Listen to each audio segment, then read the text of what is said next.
성탄을 맞이하면서 우리는 기다림에 대해서 말씀을 같이 나누고 있는데요. 이스라엘 백성들은 오랜 시간 메시아 그리스도를 기다리고 있습니다.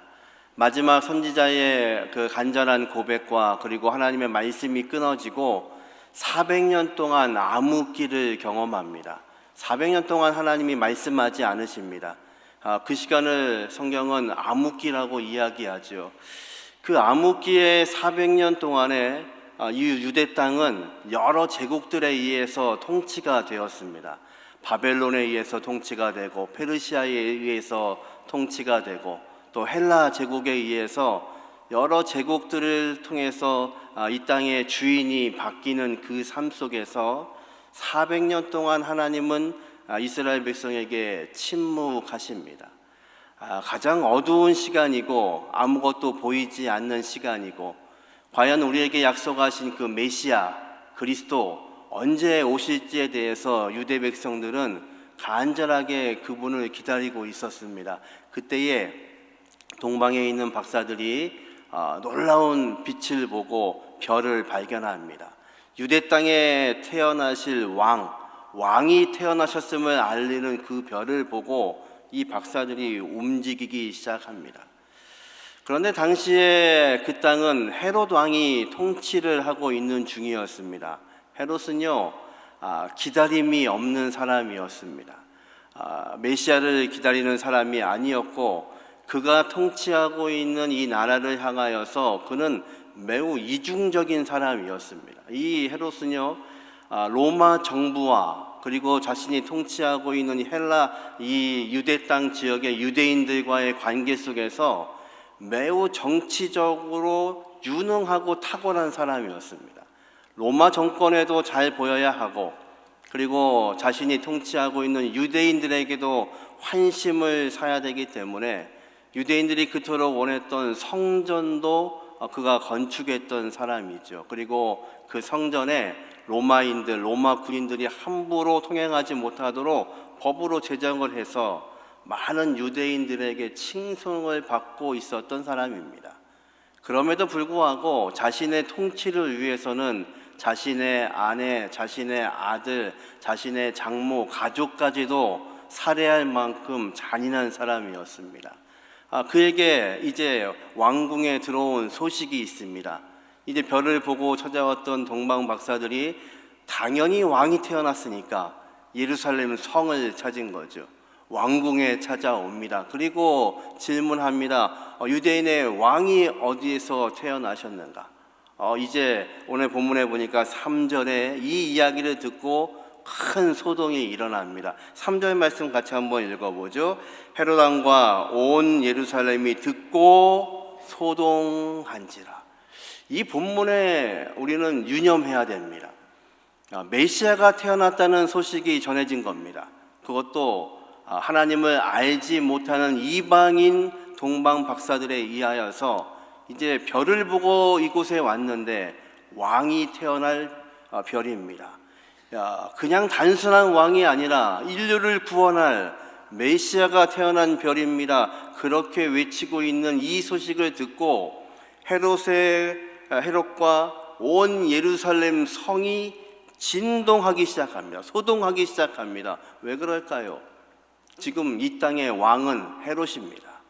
헤롯이 그 이야기를 듣고 있는 겁니다.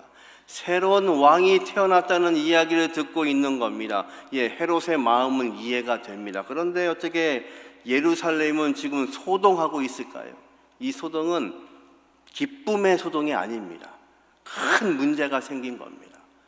로마의 통치를 받고 있고 분봉왕 헤롯이 다스리고 있는 유대 땅, 그런데 또 하나의 왕이 태어났다는 것은 이 유대인들에게는 어떤 전쟁과 어떤 싸움에 휘말릴지 모르는 큰 이야기가 되는 겁니다. 기쁨이 아닙니다. 이 아침에 빛으로 오신 예수 그리스도를 맞이하며 기뻐하고 있는 우리들과는 다르게 예수님이 오신 그 땅, 그렇게 오랜 시간 동안 메시아를 기다렸던 그 유대 땅에 소동이 일어나고 있는 거죠. 지금 그 땅에 빛으로 오신 예수님의 별을 보고 온 동방의 박사들, 그들의 이야기가 소동을 일으키고 있는 이 시간이 바로 예루살렘의 첫 번째 성탄절의 이야기입니다. 그 이야기를 들은 헤롯이요 박사들에게 이렇게 말하죠. 2장 8절 말씀 같이 한번 읽습니다. 베들레헴으로 보내며 이르되 가서 아기에 대하여 자세히 알아보고 찾거든 내게 고하여 나도 가서 그에게 경배하게 하라. 예, 이거 거짓말이라는 거 아시죠? 이제 이 박사들이 보고하고 있지 않자 마지막 본문에 보니까 천사의 음성을 듣고 헤롯에게로 돌아가지 않자 이 헤롯이 어떤 일을 벌였냐면 베들레헴 지방에 태어난 아이들 중에 2살 아이의 모든 사내 아이들을 다 죽이라고 명령합니다. 그는요 기다림이 없는 사람입니다. 아니요, 메시아의 기다림이 그에게는 의미가 없습니다. 정말로 유대를 통치할 왕이 온다면 자기의 자리가 위태하기 때문에 자기의 자리를 지키는 사람입니다. 헤롯은요 역사학자들에 의하면 그의 마지막 유언은 이랬답니다. 내가 죽기 전에 유대 땅에 있는 유명하고 백성들에게 사랑을 받는 지도자들을 다 감금해 두어라. 그리고 내가 죽는 날 그들도 처형해라. 그래서 백성들이 나 때문에 울지는 않아도 그들 때문에 울 수 있도록, 그래서 내가 죽은 것을 보고 유대 땅에 있는 백성들이 다 울 수 있도록 해라. 그렇도록 잔인했던 사람입니다. 그는요 빛으로 오신 주님을 맞이하는 것이 아니라 그 빛을 거부했던 사람입니다. 그 땅에 예수님의 탄생을 알리는 별이 비추고 있습니다. 저와 여러분이 그 성탄을 기다리고 있는 이 시간에 하나님께서 빛이 되시는 예수 그리스도의 귀하신 능력이 저와 여러분의 능력이 되게 하시기를 주님의 이름으로 축원합니다. 이 첫 번째 성탄절이 우리에게 의미하는 것은 이 예수의 탄생이 유대 땅의 한 왕이 아니라 온 인류를 구원할 메시아임을 가르치고 있고, 이 주님은 유대 땅만을 위해서 오신 것이 아니라 모든 인류, 모든 백성들을 구원하시기 위해서, 우리의 빛이 되게 하시기 위해서 우리의 빛으로 오신 예수 그리스도라는 것을 말씀해 주는 귀한 장면입니다. 예수님은 말씀하시죠. 너희가 빛이 되라고 말씀하십니다. 우리가 어떻게 빛이 될 수 있나요? 예수님은 말씀하시기 너희가 빛이 되면 산 위에 있는 마을이 그 빛으로 인하여서 보이게 될 것이고 감추지 못할 것을 말씀하십니다. 이 땅에 빛으로 오신 예수님은요 우리에게 원하시는 것이 있습니다. 우리도 빛이 되기를 원하시는 겁니다. 주님이 이 땅에 오셔서 빛이 되셔서 세상을 비추셨던 것처럼 암흑기의 400년의 어두움을 뚫고 빛으로 주님이 오셨던 것처럼 저와 여러분이 빛이 되어서 이 땅을 비추기를 원하시고, 이 성탄을 기뻐하고 있는 이 아침에 저와 여러분을 통해서 세상에 우리가 빛이 되게 하시고 소금이 되게 하시는 그 사명을 살기를 주님은 원하십니다. 이 아침에 성탄을 기뻐하고 축하하고 있는 이 주일 아침에 저와 여러분이 주님이 말씀하시는 그 빛이 되게 하시는 은혜가 있기를 주님의 이름으로 축원합니다. 이 동방에서 온 박사들은요 질문하는 사람들이었습니다. 그들이 마태복음 2장 2절에 이렇게 질문하죠. 같이 한번 읽어보겠습니다. 유대인의 왕으로 나신 이가 어디 계시냐? 그들이 보고 온 이 별은요 유대인의 왕, 그리고 이 땅을 구원할 왕이 태어나셨음을 보고 있기 때문에 그들은 좀 질문하고 있습니다. 유대인의 왕으로 태어나신 이가 어디 계십니까? 이 질문을 들은 헤롯은요 이제 그곳에 있는 사람들을 모으기 시작합니다. 과연 왕이 어디 태어나시나? 우리가 기다리던 메시아가 어디에 태어나시나? 그리스도가 어디에 태어나시나? 4절과 5절 말씀 같이 한번 읽어보죠. 왕이 모든 대제사장들과 백성의 서기관들을 모아 그리스도가 어디서 나겠느냐 물으니 이르되 유대 베들레헴이오니. 이 본문을 읽다가 화가 치밀어 오릅니다. 헤롯은 묻습니다. 왕이 이곳에 태어나지 않았으니까 그러면 성경에, 구약에 어디서 태어난다고 기록되어 있느냐? 그랬더니요, 대제사장과 백성의 서기관들은 누구입니까? 하나님의 말씀을 기록하고 연구하는 사람들입니다. 그들이 모여서 말합니다. 그 메시아는 베들레헴에서 태어난다고 기록되어 있습니다. 여러분, 그러면 이 다음의 장면이 어떻게 돼야 되나요? 그토록 기다렸던 메시아, 그들이 그토록 찾고 있었던 하나님의 아들, 그 아들이 태어났다는 소식을 듣고 어디서 태어난지를 알고 있다면 이들이 먼저 발벗고 뛰어갔어야죠. 그런데 이들은요, 성경에 나와 있는 이야기를 알고 있을 뿐입니다. 동방에서 온 박사들은요, 알지 못하기 때문에 질문하고 있는 겁니다. 그들은 별을 보고 쫓아왔습니다.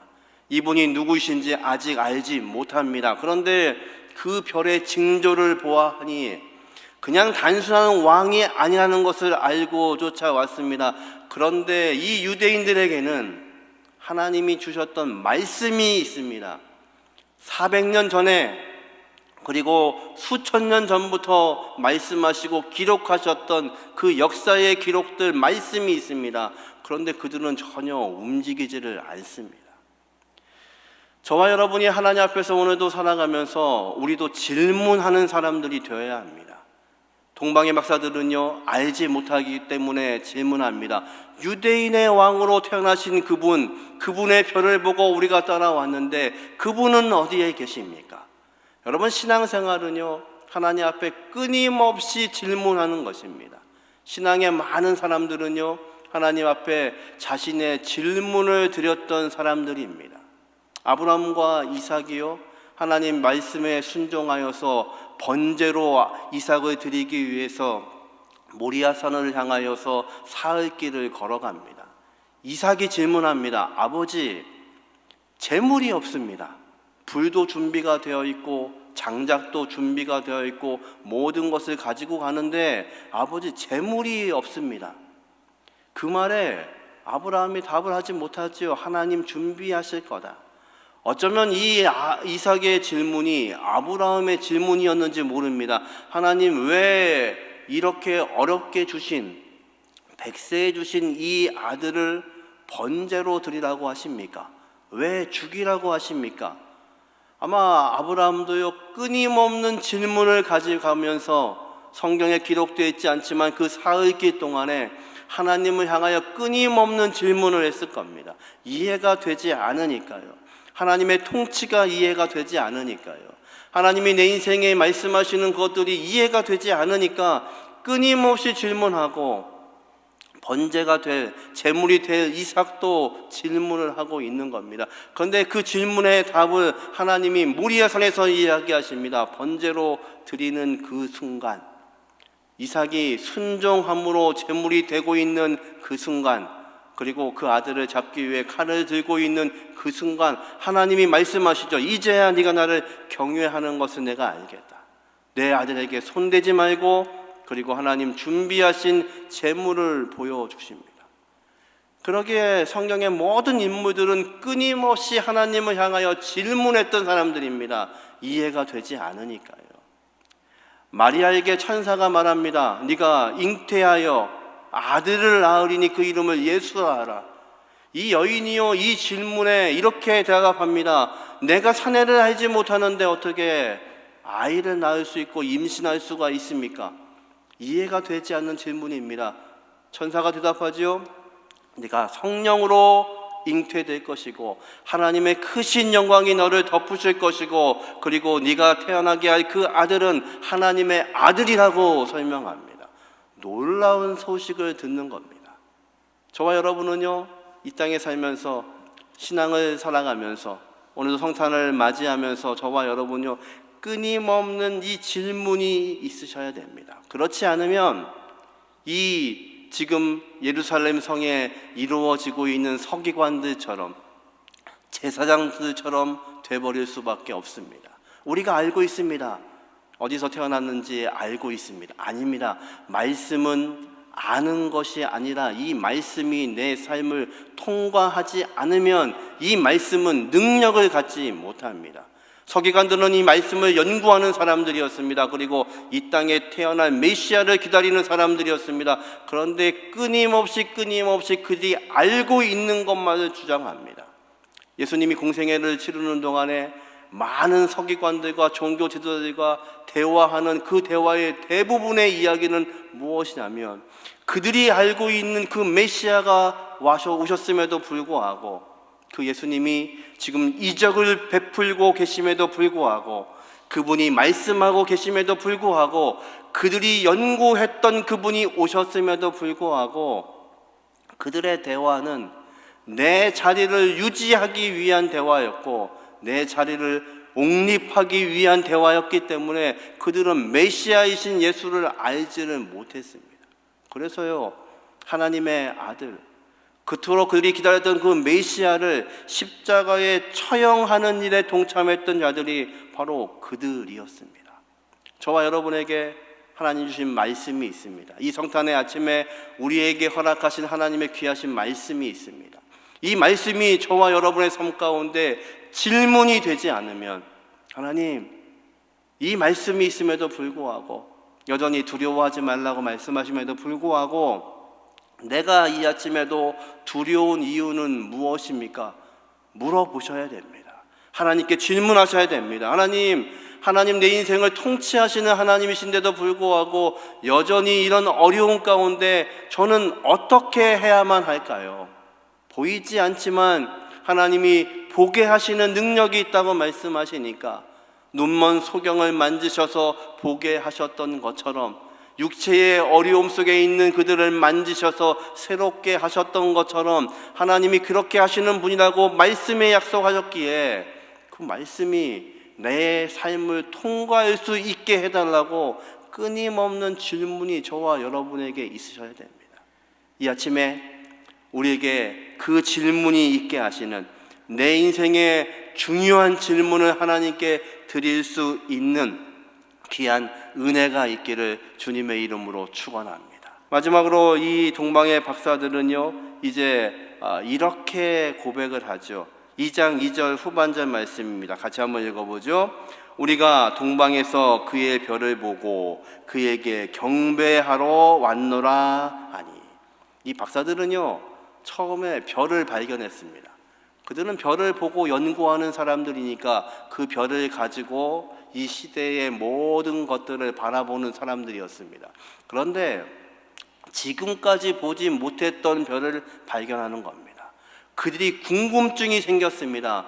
이런 별이라면 한 나라의 왕이 아니라 인류를 바꿀 수 있는 분인데, 그렇다면 이분은 어떤 분일까?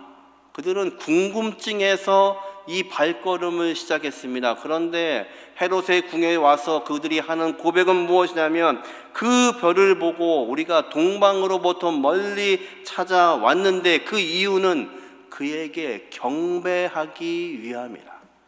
그들이 이 궁금증을 가지고 그들의 삶이 변화되고 있습니다. 여러분, 신앙생활을 하면서 가장 어려운 것은 무엇일까요?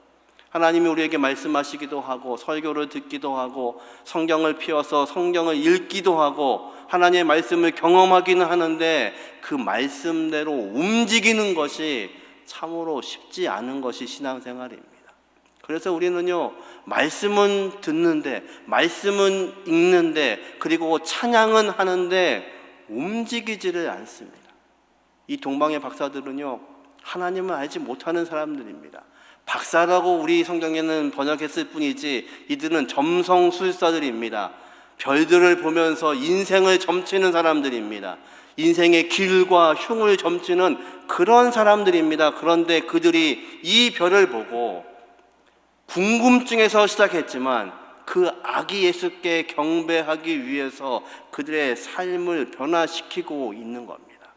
이제 왕궁을 나와서 베들레헴이라는 것을 알고 그들이 가다가 다시 그 별을 발견하죠. 9절과 10절 어떻게 기록되어 있나요? 같이 읽어보죠. 박사들이 말을 듣고 갈새 동방에서 보던 그 별이 문득 앞서 인도하여 가다가 악이 있는 곳에 위에 머물러 서 있는지라. 그들이 별을 보고 매우 크게 기뻐하였더라. 아멘.